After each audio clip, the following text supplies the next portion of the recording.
This chart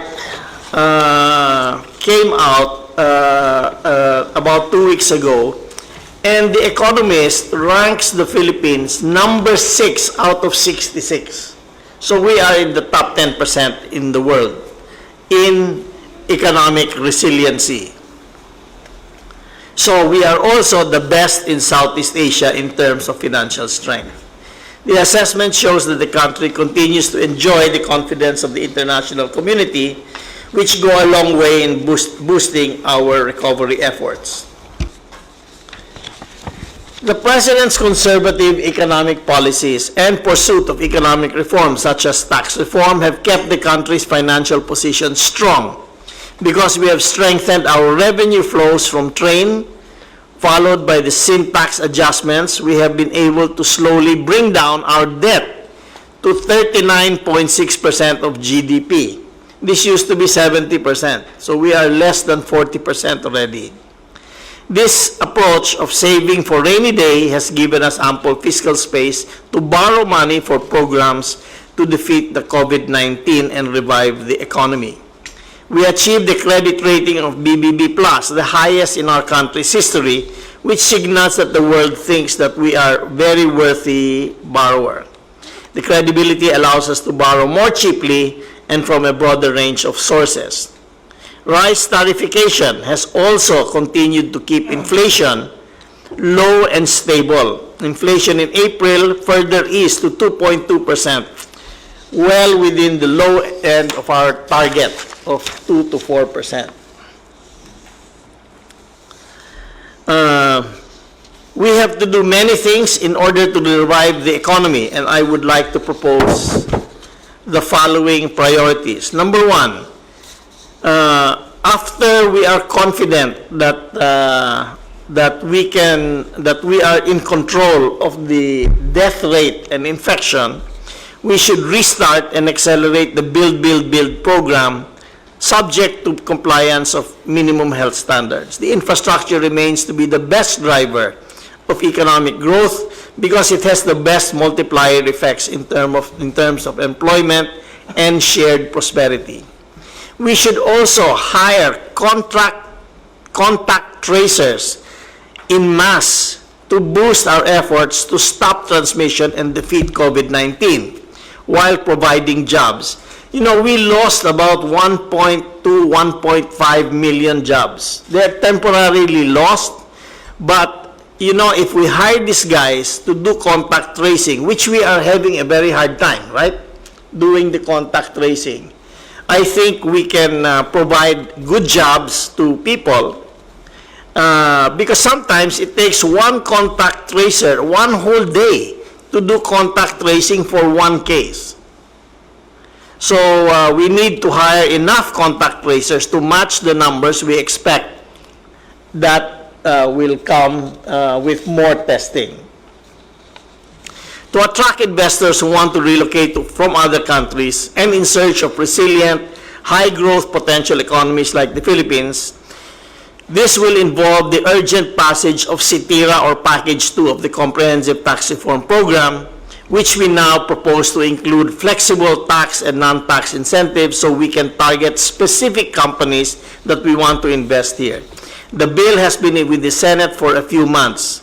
We would like to ask for your support so that Congress can pass this before June 3. Number 4, we have to stimulate the consumer demand. We must promote manufacturing of products that have strong and inelastic demand, such as those as food production. Inelastic demand means that you will buy it regardless of what your income is or what the price of the good is. And that is food. Number 1, you have to eat food. So we must push food production and food logistics. We must be able to get the food here cheap. We must be able to store the food so that the fresh food, so it will last. We would also like to support the whole value chain for the food products, including food markets for efficient distribution, similar to fruit and vegetable markets established many years ago in Japan. The Duterte administration's economic team and our legislators are finalizing an economic recovery program that will help us combat the pandemic and provide industries, especially micro, small, and medium enterprises, the assistance they need to get back on their feet and our fellow Filipinos back to work. So, Mr. President, our real problem is that the people are not buying things. So we must, because their incomes have gone down, so we must provide them the means of buying things. Because if they don't buy things, it's useless to help the companies. So we have to stimulate demand, and that's to build, and push food production. Thank you, Sunny. Now, I'd like to hear from the DOH. You have something to say here? Sir? Yes, sir, but I understand that the presentation of Secretary Galvez, the chief implementer, on the proposed general concept on for ECQ transition, and then my presentation comes next. General Galvez then. Sir, Mr. President, allow me to present our proposed general concept for the enhanced community quarantine transition. Next slide, please. The purpose of this presentation is to seek approval on the general operational concept for ECQ transition. In the absence of a vaccine, all what we can do is prevent and contain it and mitigate its impact. The government, however, cannot endure the ECQ for extended period of time as its resources are very limited. Hence, it has to balance between health and economy. As a backgrounder, some precautionary measures have been given by the World Health Organization with the recommendation on easing of quarantine restriction. According to WHO, any plans to ease quarantine restriction should be carried out gradually and in a phased manner, parang yung Mr. President na hinay-hinay lang po, to prevent resurgence of infection, and that a strong and resilient health system should be in place, like testing and tracing. Otherwise, this will likely prelude to resurgence of the disease. Also considered in the proposal is the World Health Organization interim protocol on rapid operations to contain the initial emergence of pandemic influenza, specifically the zoning concept that can be effectively applied at the LGU barangay level.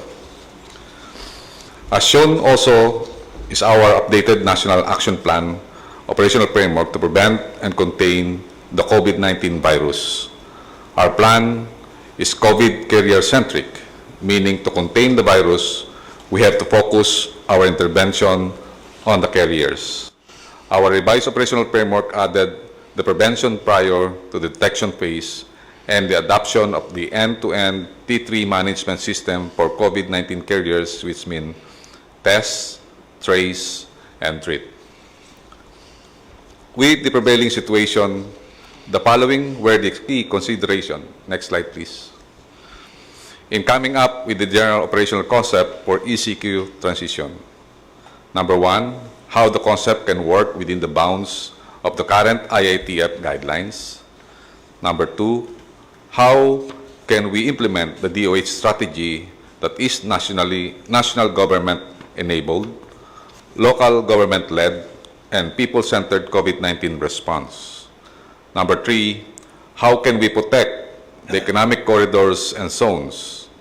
Number four, how can we protect and sustain the gains of the current ECQ that we imposed since March 16? Also, aside from the doubling time as consideration in determining what areas to be placed on ECQ, we also include the granular data of incidence rate and attack rate by barangay, municipality, and city. We have also considered how can the government better address the influx of the returning overseas Filipinos and the transport of locally stranded individuals. For the information of the President, sir, we have more or less more than 20,000 OFWs stranded in Metro Manila. And they are also continuously coming for this month, more or less 42,000. And lastly, how can the government apply the economy of force on areas that have no record of COVID cases and relocate forces and resources with massive concentration on the critical areas that direly needs government action? Sir, one question. Itong opening limited movement which we allow the public to maybe enjoy the freedom of movement. Kailangan ho natin itong maintindihan ng lahat. Have we communicated to the common man itself na ito yung mga tao, ito yung pwede, ito yung hindi? Or would you rather that the presidential spokesman would do it for that? Siya nang isa-isahin na lang naman yung siguro ito. And para to make sure that everybody is heard, or at least he knows where he belongs to, dito sa category of not being allowed and allowed, have this published or sa PTV4. So, ilagay lahat doon kung sino. Then, of course, with your verbal narration, okay na. Mr. President, kompleto po ang DOH ng lahat po ng communications materials, lahat po ng mga advisories, and the chairman of the National Task Force Task Group on Strategic Communications is none other than your spokesperson, si Secretary Harry Roque. So, we will make sure that all of these materials are submitted to him for cascading to the general public, Yes, Mr. it's very President. important that the common tao, the man himself who is concerned with about his livelihood, must understand that he is at present not allowed. At yung iba, allowed. So it must appear to him very clear that ito sila, he belongs to this category, and why he is allowed to work. At ito namang mga why they cannot be allowed to mix again with the outside world. Mga kababayan, magandang gabi sa inyo lahat. Napag-usapan ho dito lahat kung ano ang gawin. Now, these things are not really very clear to you because it was brought up in a matter of discussion. Out of a discussion, things were decided. So, although nakasulat na, it was put on the table to be decided upon. But most of the recommendations by the top guns of itong inatasan natin, General Galvez, General Anyo, si DOH, si Defense Secretary Lorenzana, Sani, at makita naman ninyo, kung makinig kayong mabuti, dahan-dahan, then you'd understand. But anyway, yung hindi ninyo naintindihan, yung mga taong pwedeng lumabas at pwedeng hindi lumabas, hanggang dyan lang muna kayo, were enumerated in our papers which we cannot distribute to all of you, so that it behooves upon the Secretary of Justice, Secretary of the spokesman, Secretary Roque, to make it clear for you. Ang blackboard niya is PTB4. He will be using that government facility to convey the message of what has been decided tonight. Now, I hope that you are all safe at wala namang pinsala sa buhay ninyo. I pray and I greet all the mothers belatedly, though Happy Mother's Day. At yung mga nanay na nawalaan ng mga anak fighting COVID, doing the highest, the noble endeavor that one can do in this world is to serve your fellow men. You have our kind thoughts and prayers. At saka masabi ko sa inyo na you know, you live and die in this world, that's for sure.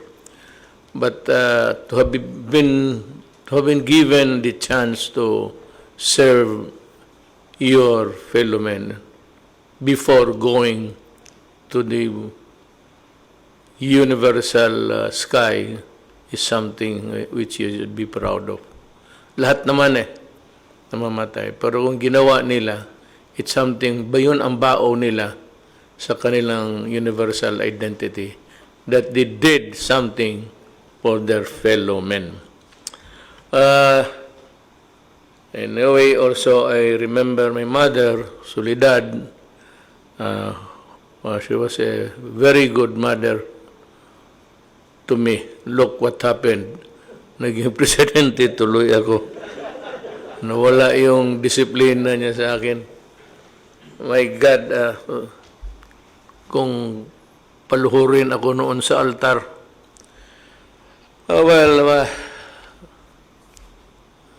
I want ko, she must be smiling or she must be in state of wonderment now, looking at the face of my father. Anong nagawa natin sa anak natin, itong gagong itong Rodrigo? Bakit? Well, anyway, God has maybe chosen me to work for the national government to help my fellow men. And that is why we are here. Ito lahat amin, trabaho ito para sa kapwa-tao namin. I assure you, there is no corruption allowed. Kung meron man makalusot. Kung makalusot kapag nahuli ka, sorry ka na lang. Ganon talaga dito. And I have fired several undersecretaries, assistant secretaries, because we value the privilege of working for our country and serving the people. It's an extreme rare privilege to be in government. Not all are given the chance to be here deciding what is good for your neighbor. Yung lockdown, they will explain that to you thoroughly by Secretary Roque. At mayroon tayong mga tawag niyang new normal.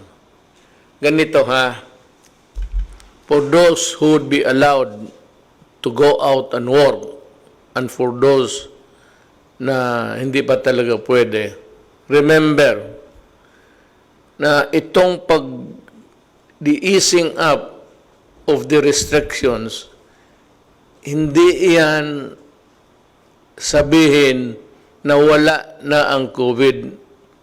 Just because we allowed certain people, dahan-dahan lang sa para walang hindi tayo madapa, dahan-dahan lang. Because we cannot afford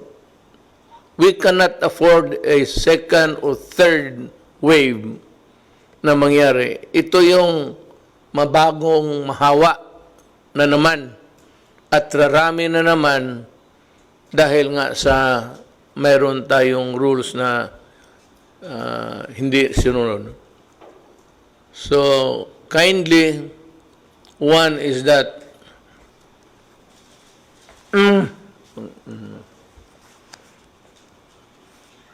do not go out of your house without a mask. That is a must. Must comply. Tatapikin ka ng pulis. Hindi ka naman ulihin.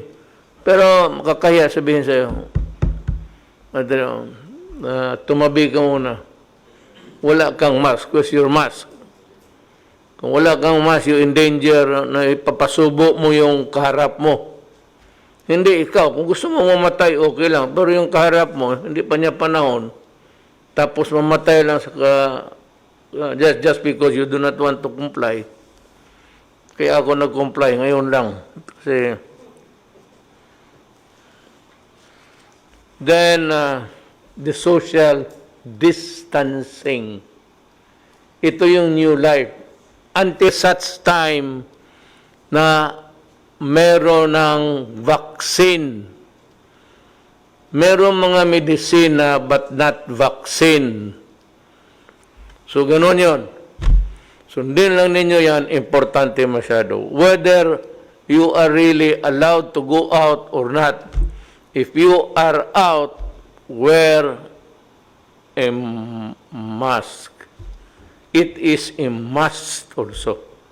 Kailangan. Ha? Ngayon, kung wala ka naman talagang gawin, COVID is very lethal. Huwag ka talagang magsugal dyan sa COVID kasi pag tinamaan ka, it can go either way. Punta ka sa punerarya o matulog ka sa bahay ninyo. Matulog ka sa punerarya, hindi ka nagigising. Kunin ka na doon para sunugin. At saka walang punerarya ngayon, pag namatay ka, COVID, because the whole of your body is already crawling with the germs, diretso ka sa hindi ka malang mayakap ng mga anak mo, asawa mo, hindi mo mayakap. Kasi hindi ka na mayakapin kasi kung yan naman magka-COVID. So yan ang masakit dyan. Kayo, but take it from your sa binigyan ninyo ng trabaho dito sa national government. Kumbaga ako yung wag na lang yung parang mayor na lang kasi parang ano lang tayo, city council. You just address me as mayor, mas komportable ako. Yung mayor na mismo nagsasabi na sa inyo na gawin ninyo to kasi makatulong ito para sa atin.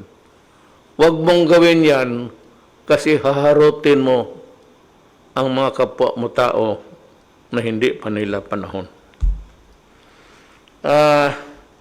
May mga lugar na will remain sa lockdown, may contagion, maraming rate of infection, may magpasok ng gano'n tapos tignan nila ng mga doktor, mga health authority, tignan nila ang rate of hawa. Gaano kabilis ang hawa? Yan. Pag malaki yan, sarado yan. At gagamutin kayo or you go to the hospital. Bantayan ninyo kasi yung hospital, kasi yung kama na dadalhin ninyo, 5 na ang patay doon. Ikaw yung pang-anim kung hindi ka talaga magsunod ng batas. Ay, totoo lang. The injunctions given by government, yung anong masalita na wag, ito gawin mo, ito wag mong gawin. It is intended for your protection. That if you get COVID, dalhin ka sa ospital. Yung hospital, yung kama ibigay sa iyo, kalilinis lang kasi 1 hour before may namatay doon. Ikaw na naman ang papalit. So, pang-anim ka. Ay, kung gusto mo yan, ganun. Hindi ko kayo tinatakot. Yung sabihin, yan ang mangyari sa inyo pag hindi kayo sumunod. Mga precautionary measures. Yan. Simple mo lang ang hinihingi ng gobyerno. Kung wala ka mang negosyo, lalo na yung mga anak ninyo, walang klase, wala, hindi pa ako nagka-announce ng ano, I do not believe in that sa June. We have to decide by yung task force. It cannot be, wala pang klase. Kayong mga estudyante, makinig kayo. Kung sabihin ko sa inyo na hanggang Disyembre walang klase, anong gawin ninyo ngayon? Sige, talon, pati palakpak. Hanggang Disyembre, walang klase. Ay po, tatapos sabihin naman ng mga tao, gago itong Duterte na ito, hindi niya kaya yung COVID. Umalis ka na dyan. Again, Secretary Doki will also go on air together with Secretary Roque. Doki Roque. Yeah, baka magkamali ka. Doki is the, Roque is the, okay, pero okay.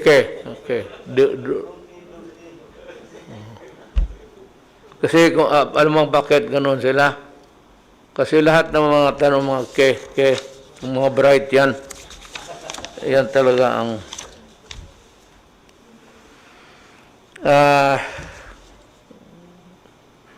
yung mga sa sunod na I had a nightmare, not only an experience in the distribution of the SAP. Sabi ko na nga noon, nakinig naman kayo sa akin, takot ako na baka makurakot ito. Takot ako na makatingan ito.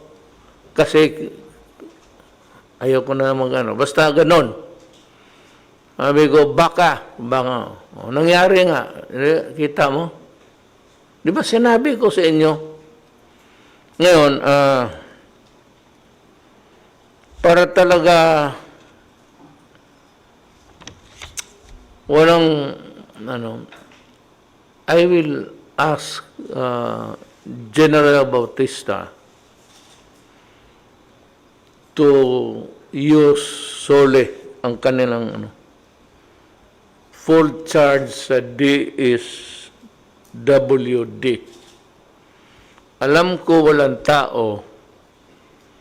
Ang order ko sa kanya, kanina nung nag-meeting kami, na he will request na kapwa niya sundalo noon, retired na, that's why he's with the cabinet, na magpatulong siya sa armed forces pag-distribute ng pera. I have nothing against male sa mga lalaki. Wala akong ang sinasabi ko lang, mas matyaga itong mga babae, lalo na kung isipin nila na ito kailangan ng mga pamilya, mga bata, para pagkain. The empathy, yung ng puso ng babae ang gusto ko. Kaya, sa mga babae na membro, maybe you will be commissioned to do that. But I have also issued a caveat, a warning, na ayaw ko na ngayon na mamamatay pa na sundalo, babae o lalaki, na inambos ng mga NPA at kinuha yung pera o yung mga supply na pagkain, bigas, sardinas, kung ano pa, at yung baril. Kasi yung baril, mainit talaga yan sa either yung nakatago sa baywang mo o ang NPA, yang wala yung armas yung mga yan. Nagkaroon lang ng armas yan, kapatay ng mga sundalo, kaya ganoon yung karami ang nakuha nila. Anyway, sabi ko, beginning, maybe, this coming days, you will see a more fighting spirit coming from the Ako ang sabi ko talaga, magsabi ako ng totoo ha. Ang gusto ko, kasi pinapatay ang sundalo ko pati polis. Ang gusto ko, ang order ko, patayin ninyo. Patayin ninyo. Kasi kung hindi kayo patay, papatayin talaga kayo. Dahil magdala kayo ng armas, patay ka, sigurado. Kaya nakatalikod ka, nakaharap ka, nakaluhod ka. So, anong order mo? Anong order ko? Pinapatayin lang sundalo ko. Ilang beses na. May pinakawalaan ba sila? Patay. O di patayin mo. Basta yung ako, pag nakapatay kayo ng commander o nakapagturo kayo saan natutulog yung commander o makitulog yan sila o nakitulog. Sabihin lang ninyo sa akin at 2 million ang basta yung top commander. 1 million yung mga ganun. I think 2 million. Yeah. Was it 2 million? Yes, sir. Kung sino yung makaturo tapos doon sa army o police. So, pag ikaw ang nagturo, natuhuli yung commander na mabigat, may hati ka dyan sa pera. Pero alisin kita sa lugar mo. Kung taga-Abra ka, ihatid kita sa Mindanao, doon sa mga Ilocano. Doon, bigyan kita lupa, doon ka na lang kasi kung hindi, papatayin ka talaga eh. Kung Ilonggo ka, tega pa uli ka sa Iloilo o Bacolod. So, way man na masakyan mo, way pa. Ulat lang. Pagka ganon, yung mga squealer, you will be given a new identity, kagaya ng Witness Protection Program. It need not be under the Witness Protection Program, but I order that you be treated as a witness, taken as a Witness Protection Program. Sali kayo, may bagong identity ka.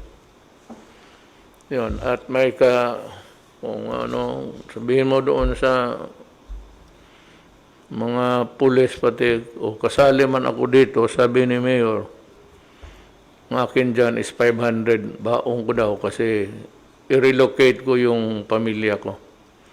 I will give you lands. Marami pang, itong mga putris na NPA na ito. Marami pang lupa. Hindi tayo magpatayan ng land reform. Sige ako land reform, bigayan ako ng lupa. Maraming lupa pa, hindi na kailangan pa magpatayan dyan sa land reform na yan. O basta matinong usapan. Sekreto lang kanino ba ipasa. Sa governor o sa mayor, pero wag mo sabihin. Sa military mo lang sabihin, kay baka yung gobernador na yan, NPA rin. Yan ang mahirap. O yung mayor na yan, ang simpatiya sa NPA. Marami yan eh. Huwag na lang tayo magbulaan. The reason why they thrive until now is because there are some local officials that are actively supporting the Communist Party of the Philippines. Yan ang totoo niyan.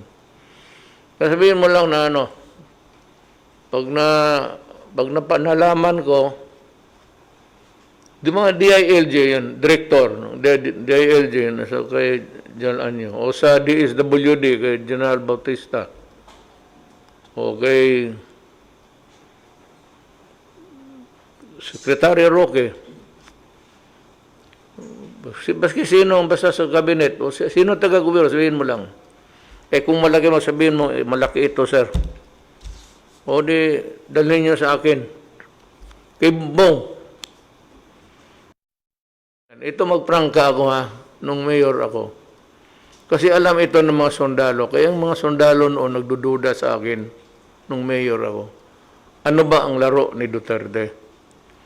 Kasi minsan may mga nahuli na taga COMID, Mindanao Commission. Yun ang number one parang pinaka-head doon sa nagdadala ng gira doon. Nahuli yung isang matanda na pero old-timer. Sabi nila, Mayor, kung maaari lang. Ako, may trabaho ko, pag may nahuli sundalo, kinukuha ko rin sa bukid.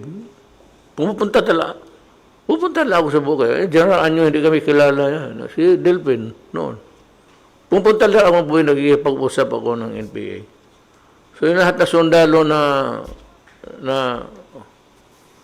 na bihag o mga government officials, ako ang kumukuha. Tapos balance ko kung ano ang importansya nito, sabi ng matanda na. Sabi ko kay Bongbong, kusapin mo, sabihin ko, arburin ko na lang yan. Isip ko, matanda na eh. Kaya ilang taon na ito, 67, wala na. Inotel na ito sa kanila. Pa-release mo. Pinarelease ko. Kaya ganun kami ang usapan namin mga NPA. Noon kasi mayor lang ako. Pero ngayon na ako na yung kapatas, mahirap yan. Hindi na maganda tingnan. Kung gawain ko pa yan ngayon, ang magbaril sa akin si General Galvez, ng hero ng Marawi. Oo, alam ko man. Kaya tama-tama. Mayor, mapatawad ka nila kasi alam nila maglaro ka eh. Una-una, buto yan eh. Kaya ako tinatanong ang mga kaibigan ko militar eh. Buto yan, sabi ko. Walang pakialam dyan sa gira. Ngayon, na ako, naging kapatas na ako ng ating mahirap na yan. Kaya ako medyo galit na talaga kasi pupunta na ako. Tapos so yan ang mayroon pa ka pero not for may magandang mga kwento ako sa buhay pero hindi ko pwedeng sabihan sa inyo. Maya na pag-retire ako. Pero noon malapit na talaga ako patayan ng military. Akala nila yung magsabi na nagbigay daw ako ng armas. Hindi talaga ako wala. Pero kay Bongbong, medisina, pagkain. Alam mo, may isang sikreto pa dito, sabihin ko sa inyo. Ito ginawa ko talaga. Yung si Parago, yung hero doon sa Mindanao, talagang nung namatayo, nagbabaan 50,000 sa bukid, nakilibing. Ako, namatay sa enkwentro sa NPA. Sabi ng NPA, Mayor, si Parago namatay, saan namin dalhin? Buang punerarya. Tapos sabi niya, sino magbayad? Baba, sino bang magbayad? Sabi niya, wala mang iba, Mayor, ikaw man. So, ako ang nagbayad. Sino ba? Ikaw ba yun, sir? Yes, sir. Pumunta tayo. Sabi ko, pakita natin sa NPA. Ikaw yun, no? Yes, sir. Commander ka ba? Division commander ka? Division commander. Sabi ko, pakita natin sa mga tao. Si Parago ang number 1. Pinaka-top sa buong Mindanao. Namatay. Pakita tayo na gusto talaga natin, ang gusto ko talaga ipakita na gusto ko makipag-ariglo. Dala-dala ko yung sino?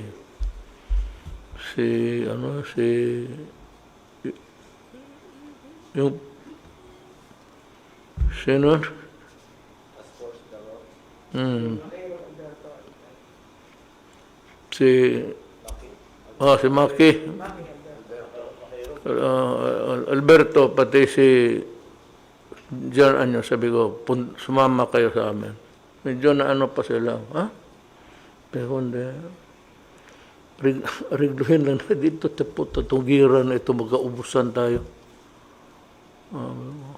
Pampinantahan sa Bunararya, ano kami sa biyuda. Tapos nung nalibing, sama rin ako. Upo rin ako doon sa seremonya ng nakinig ng itong gobyerno ito, walang ba't, hindi nakita po tao, mayor, pagka walang hiya talaga mga gago. Pero ganun yung istorya ko. Marami yan, pero wag na yung iba kay may mga amasuna, hindi na masyado maganda ang kwento. Pero mga well, I respect their decision in life to die for their principle. Inyo yan. Kami dito, also, like you, we are at disposal of our destiny. Handa rin kami mamatay para sa bayan. Yan lang. Kayo, hindi man kayo kailangan mamatay. Sundin mo lang ang patakaran ng gobyerno at mabuhay kayo. Sabi ko nga, kung ayaw ninyong maniwala, ang inayang kama dyan sa ospital, nahigaan mo, 10 na ang COVID victims dyan na namatay. Pag namatay ka pa, punta ka ng punerarya, wala pang bakante na kwarto sa funeral parlor kasi maraming patay sa COVID. Yan ang tandaan ninyo. Maraming salamat po. Nagpapasalamat po ang ating Presidente at ang buong sambayan ng Pilipino sa mga sumusunod dahil sa kanilang mga tulong sa ating bayan sa panahon ng COVID-19. Ang gobyerno po ng Australia, ang gobyerno ng France, ang gobyerno ng Japan, ang gobyerno ng United Arab Emirates, ang European Union, ang UN Humanitarian Country Team, ang UNICEF Philippines, ang UN Human Settlements Program, Manila Economic and Cultural Office, Philippine National Red Cross, Philippine Stock Exchange, Philippine Airlines, Cebu Pacific, Air Asia, Manila Water, Permanent Mission of the People's Republic of China to ASEAN, 911 SNRT, Guangxi Zhuang Autonomous Region, Shanghai Municipal Government, Haikou Municipal Government, Guangzhou Municipal People's Government, Jiangsu Wangpo Renewable Resources Corporation, 51 Talk, TikTok Limited, Liwayway China Company Limited, Philcham Shanghai, PGI Biotechnology Company Limited, Yunzan Industrial Company Limited, IMEX Pan-Pacific Group, Filipino Community in Vietnam, Libyan Iron and Steel Company, Himlayang Filipino, Trip.com Group, Diageo Philippines, Cebuana Lulier Foundation Inc., Sandoz Philippines Novartis, Baxter Healthcare, Fujian Chinese Association, Chinese Communications Construction Company, the Philippine Military Academy Alumni Association Inc., government officials, PNP and AFP members who donated their salaries, and other private donors. Maraming salamat po sa ngalan ni Presidente Rodrigo Roa Duterte at ang buong sambayan ng Pilipino.